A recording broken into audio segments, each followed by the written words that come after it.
Esto sí que es historia, caballero. Corintios desapareció ya en el último terremoto de Turquía y Siria. Primera de Corintios capítulo 2, verso 6 en adelante, dice así su palabra en el nombre del Señor Jesús. Sin embargo, hablamos sabiduría entre los que han alcanzado madurez, y sabiduría no de este siglo, ni de los príncipes de este siglo que perecen. Mas hablamos sabiduría de Dios en misterio, la sabiduría oculta, la cual Dios predestinó antes de los siglos para nuestra gloria, la que ninguno de los príncipes de este siglo conoció, porque si la hubieran conocido, nunca habrían crucificado al Señor de gloria. Amén y amén. Reciban sus asientos.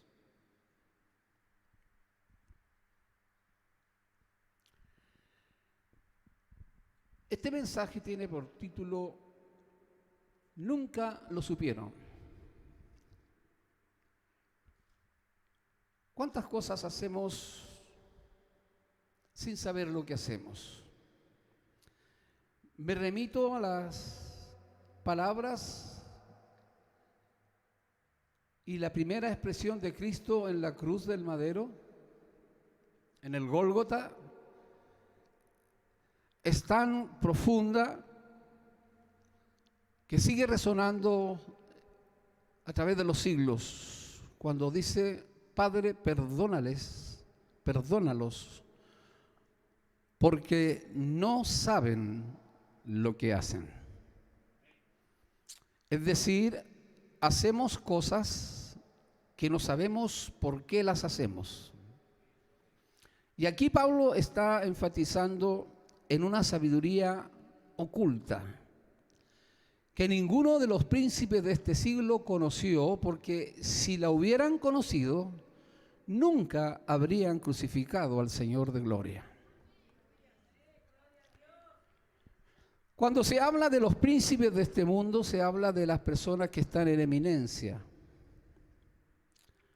Y estoy muy convencido de que el diablo, como adversario, nunca supo lo que habría pasado después de haber incitado a Judas a venderle, haber asustado a los discípulos para que huyeran en esa noche de la entrega, para que ocurriera toda esa trama tan siniestra contra Jesús, que parecía el plan perfecto para detener la marcha del Nazareno. Había que sacarlo del medio. Política, sociológica y religiosamente, Jesús era un estorbo. Ya se había convertido en un peligro para la estabilidad social y religiosa de Israel. El hecho mismo de que algunos discutieran que era el Mesías habría de atraer sobre Israel el juicio y la prosperidad. Y ellos que estaban enquistados, apoderados, empoderados, no iban a permitir que cualquier desconocido pudiese ser llamado el Mesías. Y ese plan que se urdió en lo secreto, que Jesús lo supo desde el principio, es el que Satanás nunca previó. Si usted cree que el diablo lo sabe todo, usted está profundamente equivocado. Satanás no sabe lo que ha de ocurrir en 5 minutos. Satanás no conoce lo que hay en lo profundo del corazón humano. La excitación desde afuera puede revelar los deseos, pues los excita. La palabra excitar, llamar desde afuera. El continuo muestreo, que es la tentación, hace que nuestros ojos se viren, los sentidos se extravíen y pueda él alcanzar a engañarnos para que nosotros decidamos desobedecer y pecar. En ese sentido somos responsables, aun cuando la acción inicial de la tentación sabemos que viene de Él, pero Él no sabe qué hay después. Por eso este mensaje tiene por título: nunca lo supieron, nunca previeron que después de esa horrenda marcha y en ese vía crucis, subiendo el Gólgota, cargando su madero, se habría de convertir en el lugar de la más grande derrota que el diablo y sus demonios habrían podido celebrar. Cuando todos pensaban que cuando Jesús dijo tetelestai, consumado es, y luego entrega su espíritu al Padre, pareciera que todo se acaba, pareciera que el silencio empezó a caminar por las calles de la ciudad. La Pascua más apagada, la Pascua que era celebración, se hizo algo más lóbrego. El silencio de aquellos que esperaban que era el Mesías se vaya en esos caminantes que vuelven desesperanzados a Emaús, diciéndose unos a otros: y nosotros que esperábamos que Él habría de libertar, nosotros que teníamos la expectativa del reino, más ahora está enterrado, pero hay algunas mujeres que dicen que ha resucitado, que la han visto. No sabían ni el emperador romano. Le doy una muestra de que el diablo no sabe nada. Herodes quería matar a Jesús al momento de nacer, y como no lo pudo encontrar, hizo una redada de los menores, de matar a todos los niños menores de edad, la gran matanza que hizo ese perverso Herodes, para el fin de alcanzar a matar a Jesús, y no lo encontró. Un ángel le habló a José, no le habló a María, por si acaso. Es teología eso. Y le dijo: ve y huye a Egipto. Ahora, si el diablo lo sabe todo y tiene, ¿por qué no vio a Jesús por dónde se fue? Se fue caminando. Oiga, a mí me han pasado cosas, y no sé si a usted, pero a veces vemos cosas o nos ven cosas que nadie sabe qué está haciendo, pero ¿qué verá el diablo detrás de ti cuando vas caminando? Primero ve el sello de Dios si eres salvo, aleluya. Cuidado, ahí viene un salvo, ahí viene un enemigo, dice el diablo, ahí viene un enemigo, dice el demonio. Cuidado, que ese cree de verdad. Y cuando ve un canuto dice: no, ese no pasa nada, déjalo pasar, no va. Pero a uno que está buscando, uno que viene de un pasado y que está luchando, le pone trampas, le pone distracciones, tentaciones y todo lo demás, porque sabe que puede tener algún norte al alcanzar con nuestra caída. No obstante, el diablo no supo por dónde huyó Jesús ni dónde se crió, sino que lo habría mandado a matar. El deseo era que no creciera, pero Jesús aparece a los 30 años predicando el evangelio. Israel se estremeció y el mensaje del evangelio del reino empezó a correr por todas partes. No, el diablo nunca ha podido, nunca ha sabido por dónde Dios va a llevar adelante el plan de la redención.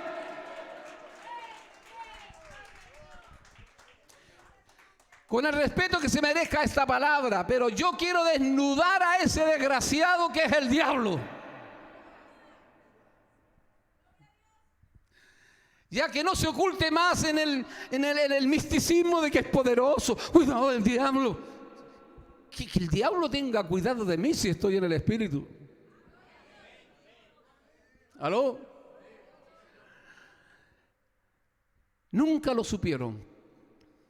Si no, no habrían hecho lo que hicieron. Y podría terminar el mensaje con la ilustración que he contado años atrás, y si alguno lo recuerda, es como una analogía, una parodia, que cuando me la contaron, se la escuché a un predicador en Miami, nos trajo tanta unción y bendición que quiero compartirla con ustedes. No sé si quieren, si no, pueden salir un ratito, después vuelven. Está todo tranquilo en Jerusalén, ya han pasado 3 días desde el día del Gólgota. Ya la Pascua se ha celebrado, se ha derramado la sangre del Cordero Pascual a la misma hora en que Él expiró. Jesús murió a la misma hora, a las 3 de la tarde, la hora del sacrificio, cuando el sumo sacerdote degollaba al cordero en el altar. A la misma hora Jesús moría. Jesús cumplió todas las profecías mesiánicas al pie de la letra. Y después de 3 días todo el mundo vuelve a su lugar, vuelven algunos a pensar en pescar, vuelven a la religiosidad, ya no hay enemigos, ya no hay tumultos, ya no hay escándalos por ahí de algún ciego sanado, de algún muerto resucitado. La tumba está sellada, dicen, ya se acabó, oleado y sacramentado. Pero pasan unos días y se empieza a correr la voz de que unas mujeres andan hablando por ahí. ¿Por qué Jesús les encargaría el ministerio de hablar por ahí a las mujeres y no a los hombres, no?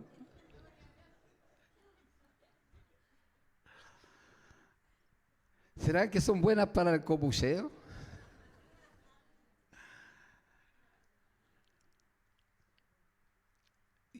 Y durante 40 días Jesús estuvo apareciéndose personal,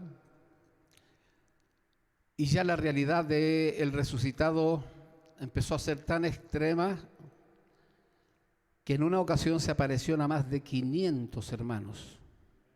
500. ¡Wow! No sé quiénes serían, pero me imagino que ahí estaba Juan Marcos, el que escribiría el Evangelio.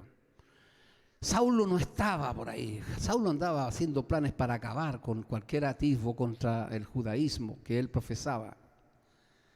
Pero 500 personas lo vieron vivo. Eso los hermeneutas saben que en boca de 2 o 3 testigos consta de toda verdad, según la ley judía y romana.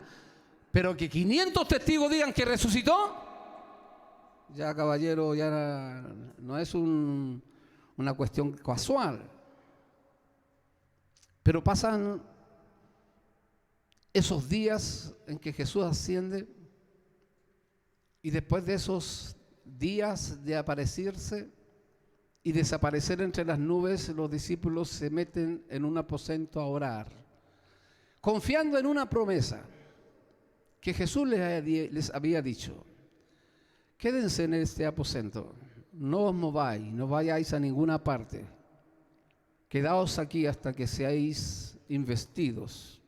Vestidos por dentro significa. Eso es investir. Vestidos por dentro por el Espíritu Santo. Y se metieron a orar y a orar, y oraron después de 10 días.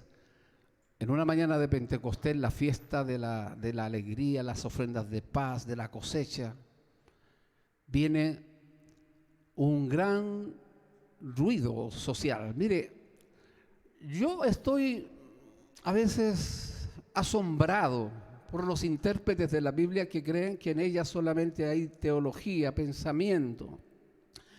La Biblia es un libro de hechos.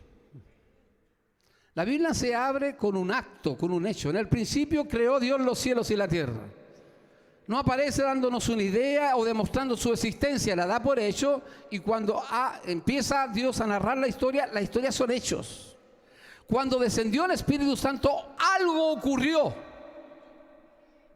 No puedo salir de este punto porque estoy avanzando. Algo ocurrió. Un ruido que estremeció a toda Jerusalén. Era una tromba, era una especie de terremoto que hizo saltar a todo ese lugar, y en medio de esa fiesta escucharon un sonido, un ruido, y salen 120 hombres y mujeres hablando en otras lenguas, en cartaginense, en hebreo, en todos los idiomas de aquellos que habían venido, en griego, latín, en todas las lenguas, predicando a Jesús. Y ya no les veían asustados ni perseguidos. Era el derramamiento del Espíritu Santo que había transformado a unos conejos asustados en esa noche de la entrega ahora en unos leones que hablaban palabra de autoridad. Y de pronto un demonio se va volando y se va detrás de la muralla china, escondido en esos precipicios, donde tiene un cuartel, junto a todos los jerarcas que manejan todas las sediciones, rebeliones, influencias, religiones del mundo, y le dicen: oye, Belcebú, Lucifer, jefe, ha pasado algo que no te imaginas. Y el diablo, que todavía está apesadumbrado, dice: pero ¿qué más mal puede haber pasado? Que cuando yo creía que lo había matado, dicen que resucitó. ¿Hay algo peor que eso? Volver a encontrarme con aquel que lo tenté y no pudo ceder. Aquel que caminó sobre las aguas y sanaba a los enfermos y nunca lo pude hacer caer, nunca lo pude hacer pecar. Y ahora, después de haber sufrido lo que sufrió en la cruz, me han dado la noticia que resucitó. El diablo está llorando, lamentándose. ¿Cómo es posible? No lo sabía. Pero el demonio le dice: pero jefe, ¿hay algo peor que eso? ¿Peor que eso? Sí. En Pentecostés, en un aposento alto, salieron y están caminando por todo Jerusalén 120 hombres y mujeres que son igual a Jesús, que tienen la misma autoridad, tienen el mismo poder. No podemos con ellos.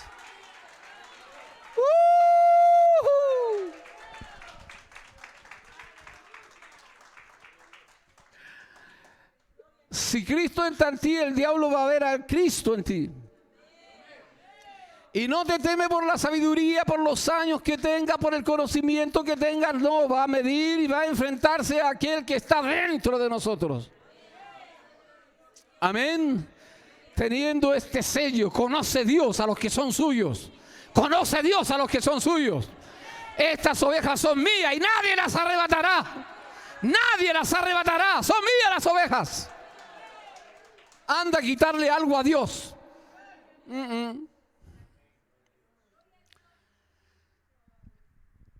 Nunca supieron, porque había una sabiduría oculta predestinada para nuestra gloria. Es la misteriosa sabiduría de Dios. Y voy a correr para no detenerme en ninguno de estos puntos, pues a la hora de preparar este mensaje fue estar como escuchando y yo copiando. Y me hice esta pregunta: ¿qué cosas no supieron? Yo sé que hoy en día hay sospechas del futuro económico, político, social de este país. Algunos ya están promoviendo algún presidente, una nueva cámara, un nuevo parlamento, nuevos alcaldes, y están tratando de ver si China va a lograr derrotar al dólar con su fusión con el otro imperio que es la India. Siendo uno de los países más pobres, es uno de los más poderosos. La India tiene más habitantes que China, lo pasó. China tiene 1.400 millones de habitantes y la India ya tiene 1.450. Y se unieron con el oso, que está en guerra con Ucrania y Rusia, para echar abajo el dólar, que es la moneda de cambio que determina la economía y el intercambio comercial de todos los países, la moneda base. Y ahí uno dice: ¿qué irá a pasar? ¿Dónde invierto? Las monedas, el Bitcoin, invierto en bienes raíces, ¿y qué? Invierto en industria. ¿Invierto en qué cuando la inteligencia artificial nos va a dejar a casi todo el mundo sin trabajo? Va a llegar un robot que va a comprar el pastor asado y va a hacer el aseo aquí, así que las viejas no van a tener nada que hacer aquí. Va a llegar un robot aquí, un holograma parecido a mí, que va a predicar 100 veces mejor que yo. Y antes de predicar te va a dar un bosquejo. ¿Qué vamos a hacer? ¿Qué viene después? ¿Qué no sabemos? ¿Qué no sabían en esos días? Porque este día de la resurrección es la respuesta más contundente, histórica, es lo que separa la realidad de la ficción. Caballero, si Cristo no resucitó, vana es nuestra fe, dice Pablo. Y somos los más dignos de lástima. Pobre de nosotros, pese a lo linda que es la filosofía cristiana, pese a lo maravilloso que son los mandamientos, cual obedecerlo traen paz, comunión, bienestar, independiente del bien que sea el evangelio como filosofía. Si Cristo no resucitó, de nada sirve, porque hay algo que trasciende a la vida humana y es la eternidad. Dios quiere que volvamos a ese paraíso. El día en que Él nos creó para vivir eternamente con Él. El pecado nos separó y el propósito de Dios a través de los siglos es que volvamos a Él, y lo hace a través de un pueblo, luego enviando a su Hijo para que ahora usted y yo tengamos esperanza de volver a vivir en la presencia de Dios, ever and ever, forever, para siempre, jamás. Y todo lo que hace el enemigo es interrumpirte, estorbarte, obstaculizarte para que no llegues allá. ¿Aló? Y por eso yo, de alguna manera, no es que esté ensoberbecido, empoderado y que le estoy dando órdenes a Dios, que cuiden mi casa y decreto, y déjate de decreto. Si eres un chicharrón apenas, nada más. Somos hijos de Dios por la gracia. Intocables siempre y cuando Dios nos lo permita. Zarandeables, pero Dios nunca nos abandona. Derribados, pero no destruidos. Dicen amén. Angustiados, pero no desamparados. Dios con nosotros. Dios está en todas partes, a toda hora. Él no duerme, no se dormirá el que guarda a Israel. No duerme. Él está pendiente de tus necesidades, porque valemos más que los pájaros, más que las flores del campo. Dicen amén. Lo que nunca supieron es que Dios volvería a salvar al hombre. No lo abandonó, no lo dejó. No hizo lo que cree Nietzsche, que creó todas las cosas. Que hubo una entidad, el su deísmo filosófico, y luego se fue, abandonó la tierra, abandonó. Sí, hay un principio creador, dice, pero sin la identidad personal, pero luego lo abandonó. Y si no lo abandonó, dice Nietzsche, el filósofo más anticristiano de todos los tiempos, él dice que Dios murió, Dios ha muerto, nuestros pecados lo mataron. Y parece que ahí es donde cambia la concepción moral. Yo no sé, usted no ha leído lo que yo he leído, pero le transfiero algo que me asombró cuando yo tenía recién 18 años leyendo algo de filosofía. El filósofo con su filosofía, Dios ha muerto, nuestros pecados lo mataron.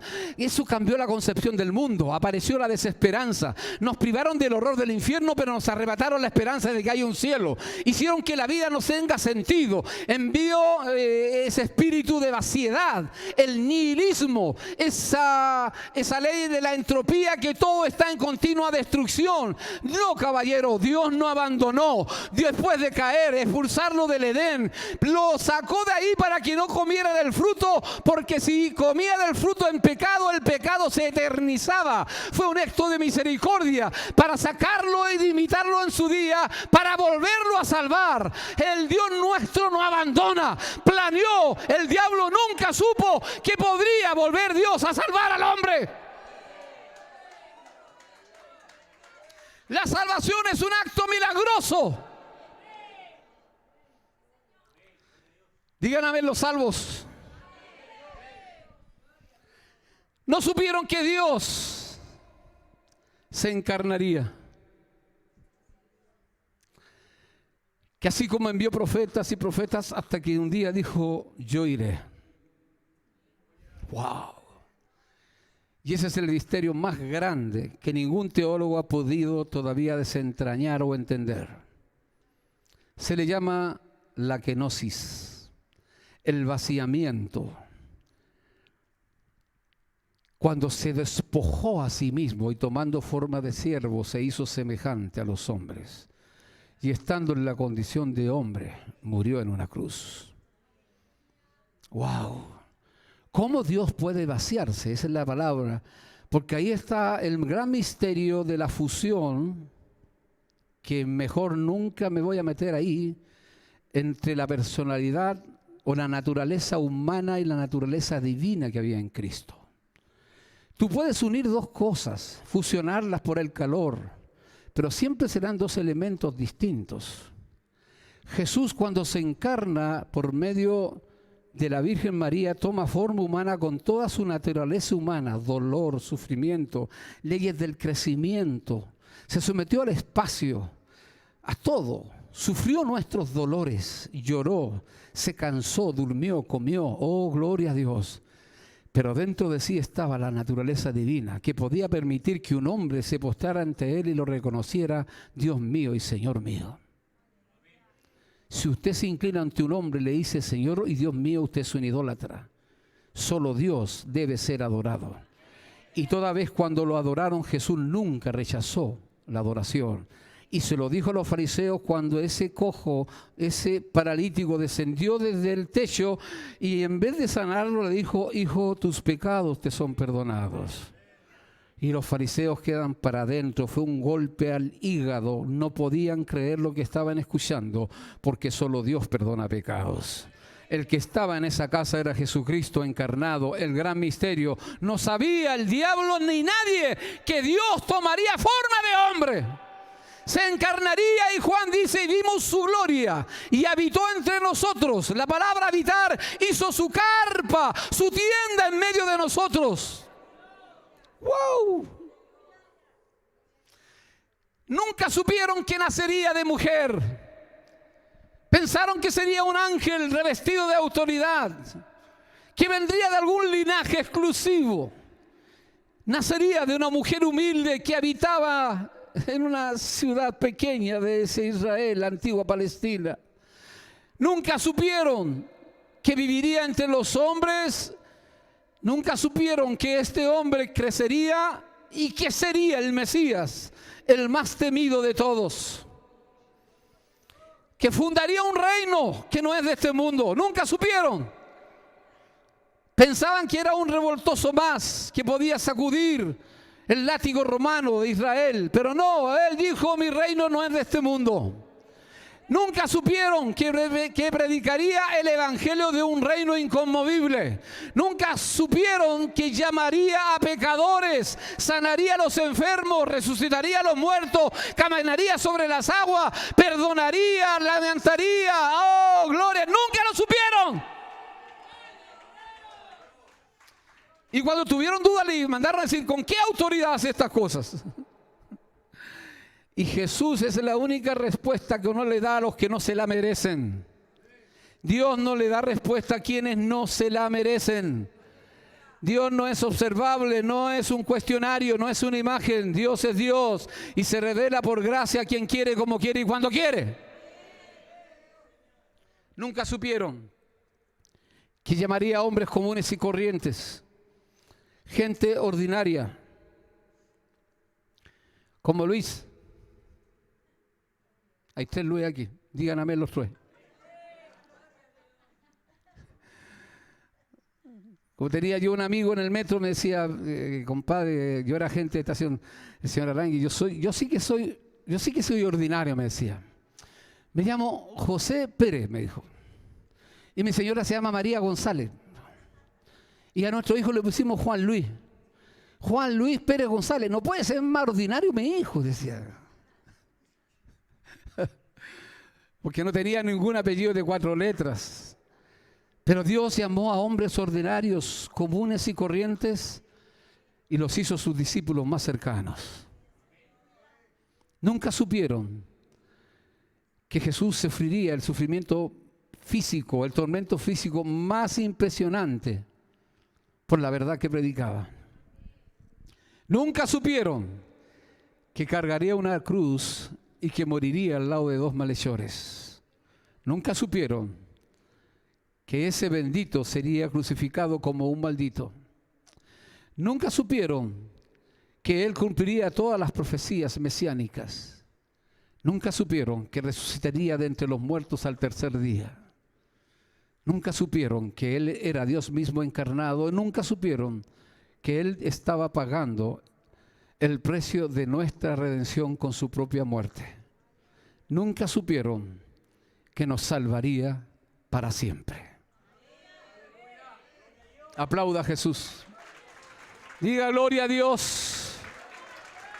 Nunca supieron que atraería todo el pecado del mundo y haciéndose abominable ante los ojos de su Padre, podía cargar todo el mal que hay en ti, en mí, de todas las generaciones pasadas, presentes y futuras.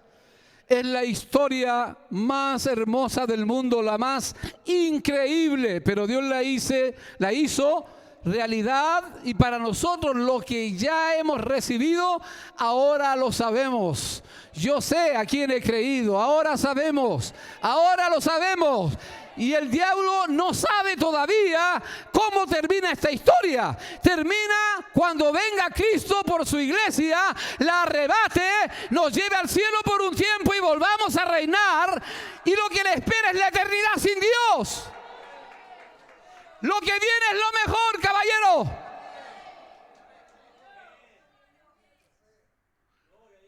Y eso mejor comienza en cualquier momento. Si no es un llamado personal de Dios a alguno de nosotros, será el llamado cuando suene una trompeta y nos vayamos con Él. No es la escapatoria, no es la evasiva la venida del Señor, es la esperanza bienaventurada. Los días están difíciles, la generación cada día está más corrupta, hay violencia desatada, hay muchas profecías malas contra esta humanidad. Pero nosotros ascendemos a las cosas contingentes, no evadiéndolas ni siendo abstractos con ellas, enfrentando la realidad pero con una esperanza viva de que el que resucitó también traerá consigo la inmortalidad, y esto mortal será absorbido por la inmortalidad. Seremos llevados a la presencia de Dios, porque es lo único que el diablo no sabe, que estamos en victoria. Que Dios ha llamado a este mundo al arrepentimiento para llevarlo a la victoria.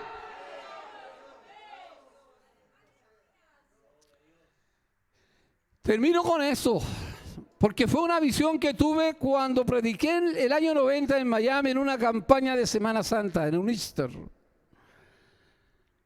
Y cuando estaba predicando, el mensaje que leí fue cuando habían dos ángeles sentados, había un ángel sentado sobre la piedra que estaba rodada.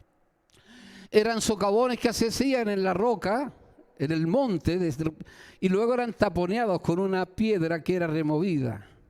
Y no podía ser removida sino con menos de 6 personas, no podía ser movida de 6 a 8 personas. Pero cuando van las mujeres, lo que encuentran frente a ellos es un ángel sonriente. Y yo vi a ese ángel sonriente.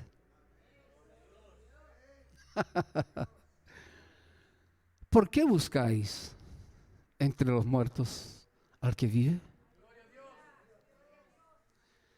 El ángel está extrañado, con una sonrisa. Le dice: What happened?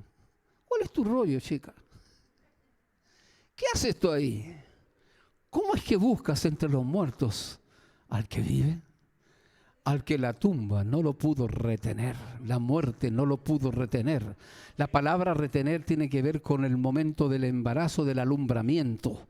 Cuando la vida está ahí, se ha cumplido el momento de salir, nada puede detener a ese ser que va a salir a la vida. La muerte no lo pudo tener escondido detrás de esa piedra. Él resucitó, aleluya, con el poder, el iscus de Dios. No es el dunamis, el iscus de Dios, el poder personal que cada vez que Dios lo envía o desata, nada queda igual. Es imparable el poder de Dios. Resucitó a Jesús de entre los muertos.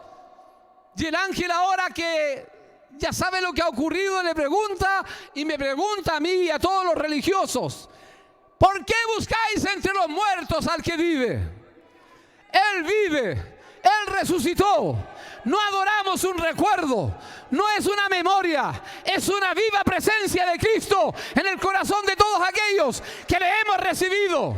Bendita resurrección, es la que nos espera. Póngase en pie, alabe al Señor, apláudalo. Cristo vive, Cristo vive, Cristo vive. Oh, gracias, Padre. Sorbida es la muerte en victoria. ¿Dónde está, muerte, tu aguijón? ¿Dónde, oh sepulcro, tu victoria? Gracias, Dios, por la esperanza que tenemos. Gracias por haber resucitado. Gracias por la fe que has impartido a nuestros corazones. Gracias, gracias porque eres el Dios vivo que está presente en cada uno de los actos de nuestra vida, cada momento, en cada camino que hemos transitado. Aún en los momentos de soledad, en los momentos de valles, tú nunca nos has dejado. Tu Espíritu, Señor, una vez más, está para consolarnos, levantarnos. En esta mañana en que celebramos una vez más el recuerdo de lo que ocurrió hace 2000 años, te decimos gracias, Padre, por resucitar a Jesús de entre los muertos, por ser el Señor de los vivos y de los muertos. Gracias, Dios. Gracias. Dele gracias a Dios.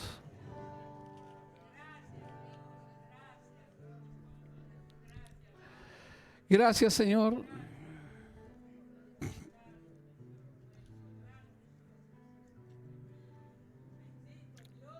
Haya pues en vosotros este sentir que hubo también en Cristo Jesús, el cual, siendo en forma de Dios, no estimó el ser igual a Dios como cosa que aferrarse, sino que se despojó a sí mismo, tomando forma de siervo, hecho semejante a los hombres, y estando en la condición de hombre, se humilló